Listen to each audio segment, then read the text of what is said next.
Nagbabalik ang masaganang buhay. Ako po si Verlaison para sa ating Feature Plant of the Week.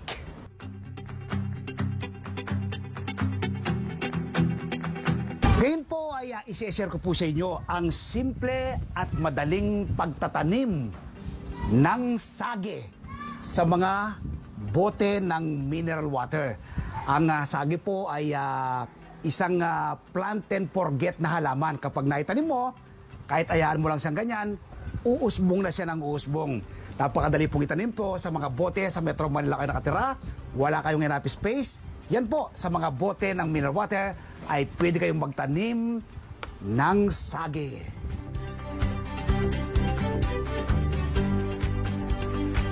Ang sage ay napakarami pong taglay na health benefit sa ating katawan. Ilan po dito ay nagpapatalas ng ating memorya o boost memory. Nakakatulong sa mga kababaihan na dumaranas ng menopausal problem. Fights inflammation, improve blood sugar control, lower cholesterol level, prevents cancer, promotes skin healing, relieves sore throat at tonsillitis. Ang sage ay ginagamit ng iba bilang halamang gamot dahil may mataas siyang antioxidant content at tumutulong para maiwasan ang pagkakaroon ng malubhang sakit o karamdaman tulad ng kanser.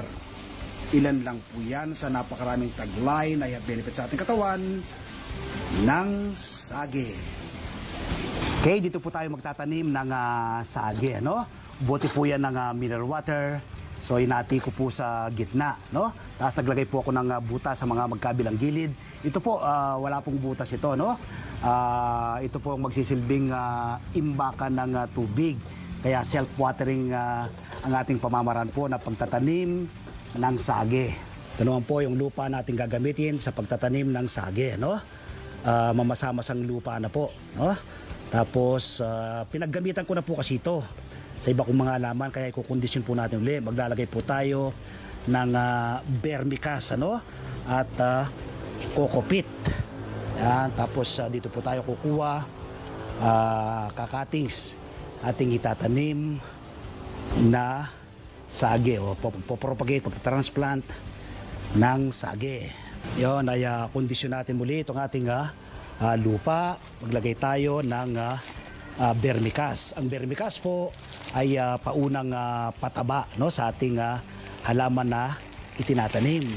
Maglalagay din po tayo ng coco peat. Ang coco peat po ay magsisilbi pong mapapanatiling buwagag ang lupa, no? Nang sa ganun ay malaya po makaagala yung mga ugat, makakuha ng nutrients ayon sa kanilang pangangailangan. So tapos i-mix po natin mabuti yan, no? Haluhin lang po natin mabuti.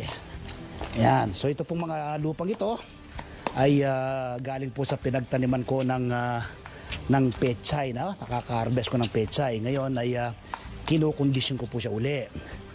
Maglalagay na tayo ng lupa dito sa bote ng mineral water. Yan. Simpleng-simple lang po ang pagtatanim ng mga halaman, ano? Sa mga bote ng mineral water.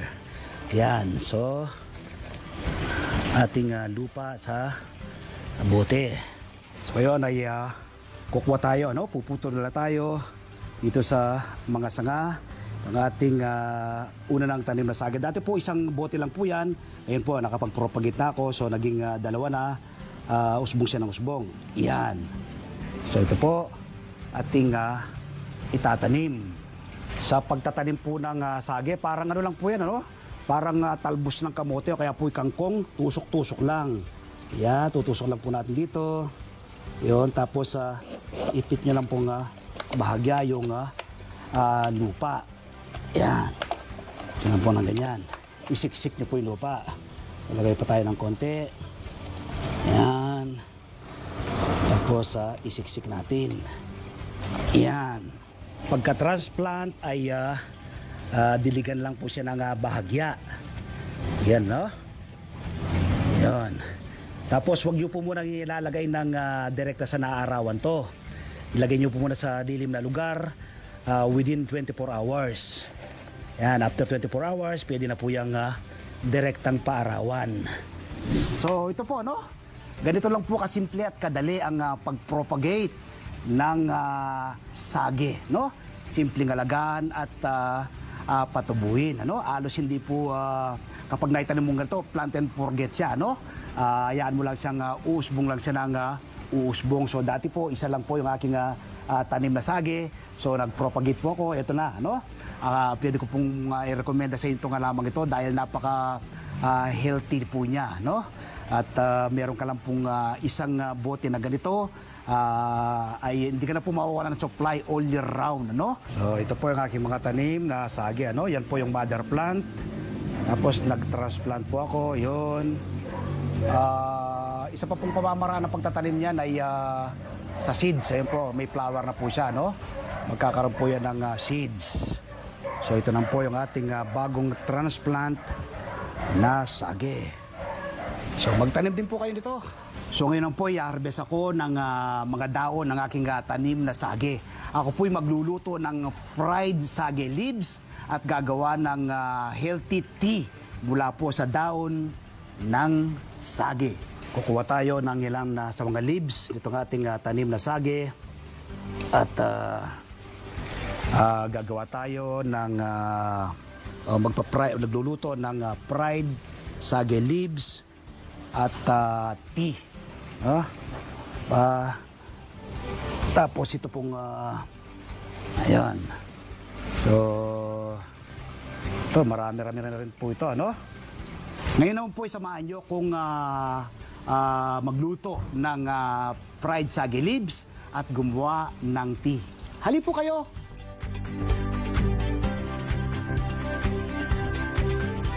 So ito po yung kompletong sangkap ng ating lulutuing sage fried leaves sa lamang sa reporter. Siyempre po yung ating bida, yung daon ng sage, tapos kaunting tubig po, kalating baso, mantika, tapos durog na paminta, asin, at harina. So yun po ang kompletong sangkap. Yan. So ngayon ay pagsamasamahin natin ang ibang sangkap. Itong harina. Ayan, no? Harina. Tapos ay ang ating durog na paminta. Ayan. Sa durog na paminta, yung asin. Ayan. Tapos ay i-mix natin mabuti. Ayan. I-mix ng mabuti. Alright. Lagay na ng tubig. So yung tubig po natin ginamit ay kalahating baso. Ayan. Sige, ng tubig. Ayan. Alright. Ahalo yung mabuti uli na yun. Ayan. Konti pa. So ngayon, sindihan na natin ating kalang. Yan. Okay, so ito ang kawali para sa ating pagluluto. Yan, natatay mantika. Yan. Maglalagay na rin tayo ng tubig sa ating kaserola. Dahil kasabay po ng ating pagluluto ng fried sage leaves ay ang paggawa ng tea. Yan, takpan natin. Yan. Habang pinapainit natin ng mantika. So ngayon, maglagay na tayo ng leaves ng ating sage dito sa ibang sangkap. Ating pinagsama-sama kanina, lalagyan ng konting tubig. Yan. I-mix. So ngayon, ay mainit na ating kawali. Magsalang na tayo ng leaves ng sage. Yan. Kukuha lang po tayo ng paisa-isa doon, no? Yan. Tapos, habang inaantay natin kumuluyo, no? Tubig. Yan ang po ang ating gagawing tea. Kaya tingnan natin kung dapat medyo golden brown, no?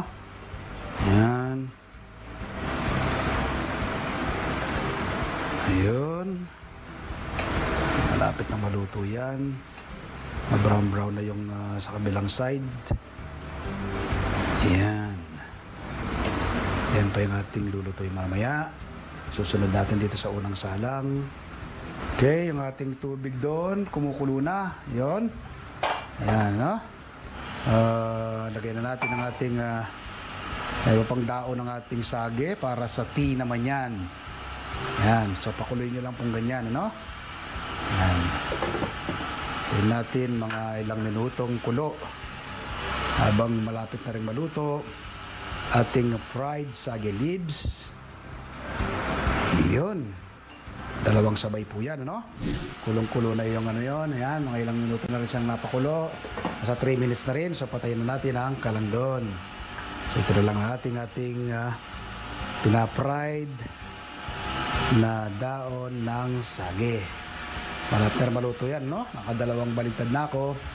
Ayan, medyo ma-brown-brown na siya. Ay, isang baligtad na lang. Ayan. Nalaman nyo naman po yan, magiging malutong siya, no? At ma-brown-brown ang kanyang tsura. So, yan, no?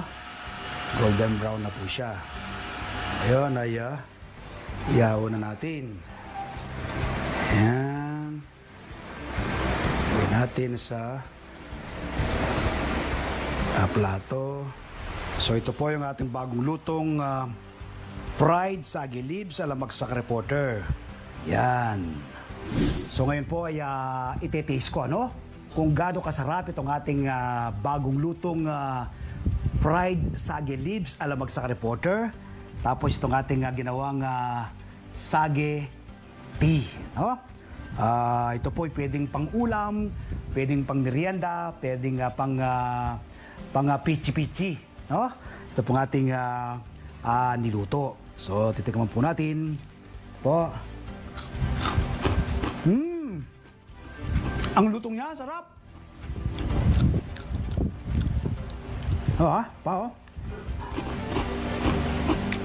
Panalo, no? So, magluto rin po kayo nito, no? Gaya ng banggit ko, pwede po itong pang-ulam, ano? Pang-merienda, o kaya kapag kayo nagmo-movie marathon, tama-tama po ito, no? Healthy ang kakainin, ano? Yan. Hap! Itong ating tea naman.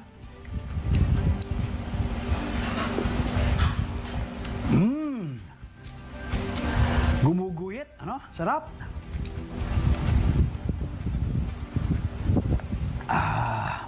From garden to table. Perfect na pang merienda combo.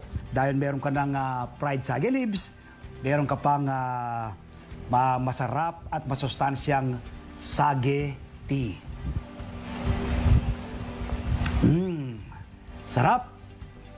Ako po'y napakarami na ng tanim ng iba't ibang uri ng gulay at prutas. Pero patuloy pa po kung nagtatanim.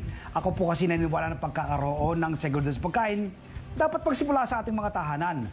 Food security starts at home. Milyon-milyon ngayon ang nagugutom. Maraming kabataan ang dumaranas ng malnutrisyon.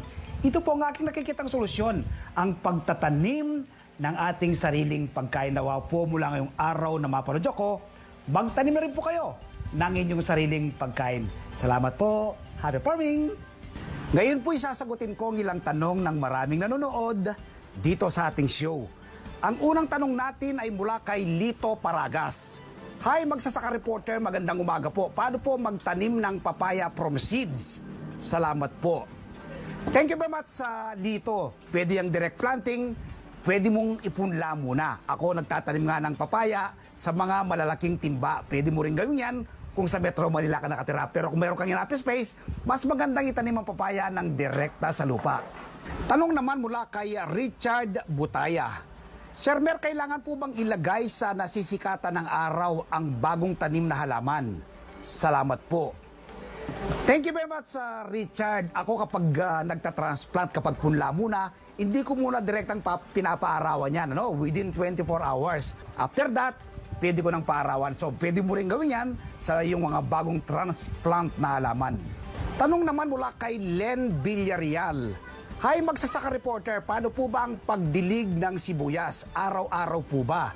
Salamat po. Thank you very much, Len. Ikaw ang mag-assess kapag nakita mo yung lupa ay tuyo na.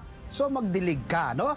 Depende kasi minsan napakatindi ng sikat ng araw, minsan naman may ulan. So ikaw ang mag-assess sa iyong mga tanim na halaman tulad ng sibuyas kung kailangan na bang diligan o hindi pa. Tanong naman